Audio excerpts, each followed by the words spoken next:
Coming up, bullying Democrat Congressmen take on solitary security guard. The government waste revelations continue while Pam Bondi takes on sanctuary cities.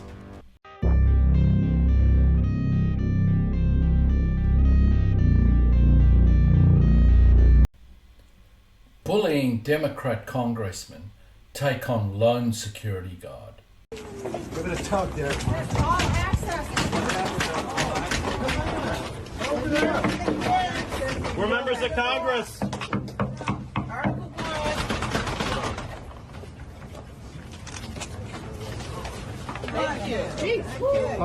We're members of Congress. We're members of Congress. We're coming in. Don't lock the door. We're coming in. Who are you? You're not coming in. Who are you? Who are you? Who are Who are you? Who are you? Who are you, sir? Cowardly bullying Democratic congressmen tried to force their way into a Department of Education building. When a security guard refuses them entry, they try to intimidate him by demanding entry and continually asking who he is. Maxine Waters is her typical arrogant self, simply announcing that they are going in. This "who are you" question appears to be a bullying tactic that the Democrats try to use to intimidate. Winston Marshall, previously of the band Mumford & Sons, has experience of this. Was doing that, she was looking at me, she was going, "Why are you doing this?" I don't think she's ever heard these arguments. And another thing from the speech is throughout, or maybe 2 or 3 times, she looked at me. You can't see this in the camera. And she goes, "Why are you doing this?" Sorry, she goes, "Who are you?" Who are you? Now, I'm a nobody, right? So, fair enough. Well, you're a pop But star. What she's actually saying is, do you know who I am? Yeah. And I was like quite astounded by it. Marshall clearly got the same sort of treatment from Nancy Pelosi when they were involved in a debate at the Oxford Union. As he correctly determines, it isn't really an issue of who the person is or any genuine interest in who the person is. It's about saying in this case, "I am the mighty Nancy Pelosi. How dare you go against my ideology in my presence?" The leftists are fundamentally bullies, but more and more people are calling them out on their bullying ways and standing up to them. If you enjoy this sort of content, please like, share and subscribe. Back to the security guard. And what do you do here? What do you do here? Security responsibility. Get out of the way. We pay for your job. We pay you. We're members of We pay you. We're members of Congress. Nobody is as accepting me. members of Congress. We haven't heard that from the secretary. We haven't heard that from the spokesman. I'm relaying that. So You are not the spokesman for the department. You are a security guard. Can you identify to- yourself? I already did. We are members of Congress. We'd like to enter the Department of Education. You don't have any identification. Where's your ID? Where's your ID? we are not. It's not good enough. We are not a threat. Just as before, the bullying and hectoring continues, particularly from Maxine Waters, who really is just a lousy human being. Waters says that they, being the congressmen, pay him. This is a big part of the problem with the Democrats. They don't appreciate taxpayers' money at all. They think it is their money to squander as they want. In fact, the security guard pays these arrogant Congress critters. Waters is also completely dismissive of the ID that the guard shows and actually physically flicks it. That is physical assault by Waters. Imagine if the situation was reversed.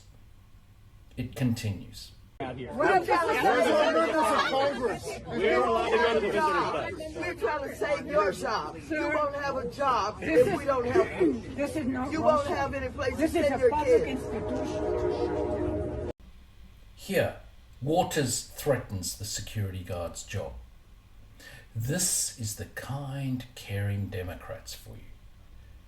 It's all about themselves, which is why there has been so much corruption and misuse of public money by them. This security guard is a hero for displaying the courage that he did in the face of an arrogant, bullying bunch of Democrat congressmen. And talking about misuse of funds, here is Senator Kennedy. Especially close attention to what the president had to say about reviewing spending. I think it would be fair to say that President Trump is dug in like a tick. He's going to continue. He ran on this issue. He said, if you elect me president, I'm going to review the spending. Now, I don't know how you review the spending without reviewing the spending. No fair-minded person can doubt that the President of the United States has the authority to review the spending in the executive branch. Kennedy makes the point that Trump is not going to back off looking for waste and corruption in government departments. The Democrats clearly don't want their waste to come to light, hence the pressure, bullying, and misrepresentation. But that won't work. Trump will investigate the spending by investigating the spending. Look at some of the waste. About $1 trillion a year on Medicaid. President Biden increased it by about 40%.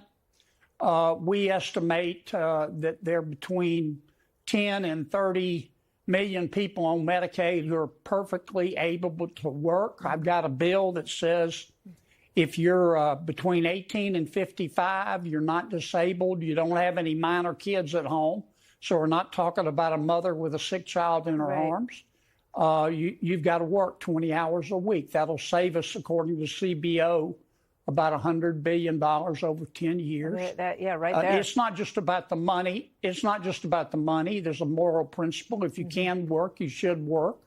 These programs were not meant to be parking lots. They were meant to be bridges. Medicaid went up 40% under Biden. There are many receiving Medicaid who should not be getting it. It is a rort. I love Kennedy's quote, "These were not meant to be parking lots, they were meant to be bridges." That is a very good summation of the purpose of the safety net. It is a safety net, not a hammock. Then we have a USAID whistleblower, Rob Cohen, a Democrat. Money that goes back to the people running the subcontractors? Well, I have to say, I want to be careful that this is a classic case where we want to avoid throwing the baby out with the bathwater. USAID does save babies. That said, it does. The studies show that up to 7 million children have been prevented from being born with HIV by giving drugs to HIV-positive mothers while they're giving childbirth. And that's a wonderful thing. That said, there is tremendous waste within the aid industrial complex. This is well known. It's been well documented. And it's probably not unique to USAID. It's probably true across the federal government, in which most contractors charge overhead that is beyond what any reasonable business would consider appropriate. And therefore, the American taxpayer does not get the return on investment that we expect. To quote Cohen, there is a lot of waste in the aid industrial complex. The fact is, the aid money is not well spent. He talks about inefficiencies, but the reality is that there is a lot of corruption, not only in aid, but no doubt throughout the whole of government. You may remember that I talked about potential lawfare yesterday. In the past week, Elon Musk and his so-called Department of Government Efficiency have accessed the personal private information of tens of millions of Americans and sensitive data about public and private entities, Social Security numbers, addresses, tax returns, and more. This unelected group, led by the world's richest man, is not authorized to have this information, and they explicitly sought this unauthorized access to illegally block payments that millions of Americans rely on, payments for health care, child care, and other essential programs. Today, Democratic attorneys general are taking action to keep Americans' personal data secure, to keep sensitive information about Americans private, and to uphold our Constitution. We have filed a lawsuit against the Trump administration. Here is New York Attorney General Letitia James using lawfare to prevent an examination of Democrats' corrupt use of public money for their own benefit. She's clothing this in terms of privacy provisions, something that I addressed yesterday. More than that, she talks about these investigations being conducted by unelected people. Well, what about those IRS and FBI agents that went about persecuting Republicans? I don't seem to recall them having been elected. Sorry, Ms. James, but you are full of it, and then some. You just love lawfare, wasting taxpayers' money. Then, in terms of a president actually doing something to make lives better for everyday Americans, here is Caroline Levitt on what Trump will be doing in terms of taxation. So these are the tax priorities of the Trump administration that the president has laid out for members in that meeting today. No tax on tips, which is obviously a very public campaign promise that the president made. No tax on seniors' Social Security. No tax on overtime pay. Renewing President Trump's 2017 middle-class tax cuts. Again, these are the president's priorities. Adjusting the SALT cap, eliminate all the special tax breaks for billionaire sports team owners, close the carried interest tax deduction loophole, tax cuts for Made in America products. This will be the largest tax cut in history for middle-class working Americans. The president is committed to working with Congress to get this done. You can see that unlike the Democrats, just wanting to cover up their rorts and frankly criminal behaviour, you have a president focused on making things easier for everyday Americans, including not taxing Social Security and removing an effective tax haven for billionaire owners of huge, wealthy sports clubs and teams. Then you have Chris Cuomo on Pam Bondi and sanctuary cities. She definitely just signed an order that she is going to halt specific funding that is under her purview, obviously, for sanctuary cities pending a review of what they're doing and why they are sanctuary cities. And this is a very intelligent It's all over position. the place, Rob. I just saw it right now. Very intelligent position for her. The way she worded it shows why she was, of course, compared to Matt Gaetz, she was going to be a much easier course of choice. But there's an intelligence to her position. She's not saying it even the way Holman is. She knows, she's a good lawyer, Pam Bondi. She knows why sanctuary cities started. They didn't start as what they are right now. So municipalities were getting jammed up because ICE wasn't funded or staffed in a way to do the job they were supposed to do. So what would happen is you would get these illegal entrants, okay?